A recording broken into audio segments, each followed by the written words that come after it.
Rumit apapun, kalau diobrolin, diomongin, dan saling memahami, yang sering terjadi permasalahan itu karena kesalahpahaman.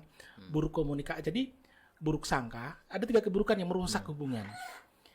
Buruk sangka, buruk penilaian, dan buruk komunikasi. Ini yang jadi sumber konflik itu ada 3 keburukan Buruk sangka, buruk penilaian, buruk komunikasi. Ya. Akhirnya melahirkan Konflik buruk ya. hubungan. Iya, itu di mana-mana bisa terjadi, di mana-mana itu. Bukan hanya di masjid, di keluarga, di masyarakat, di organisasi. Oke. Perusak hubungan itu ada 3 keburukan itu. Ya. Oke. Ini kita sudah hampir 1 jam ini. Nggak terasa ya. Nggak berasa kan. Jadi sahabat sentra masjid ya, luar biasa tadi ilmunya ya. Saya yakin tadi ada yang kesentil tuh. Ya kan? Oh iya, aku nih pengurus masjid tapi kan nggak pernah subuhan. Iya. Di masjid, di rumah terus. Alasannya ya macam-macam. Iya. Begitu Isa, ada aja alasannya yang mau yasinan. Iya.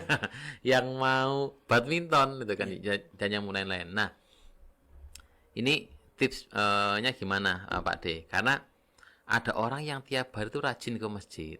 Oke. Dari subuh sampai isya. Dalam arti mungkin orang tersebut memang pekerjaannya cukup ringan, gitu kan ya. Tapi melihat kondisi saat ini dalam kepengurusan masjid, ya termasuk saya gitu ya. Jadi ketika mau mengajukan sebagai pengurus masjid itu kayak nanti kalau aku ngurus masjid ini kayak cuma nanem permusuhan.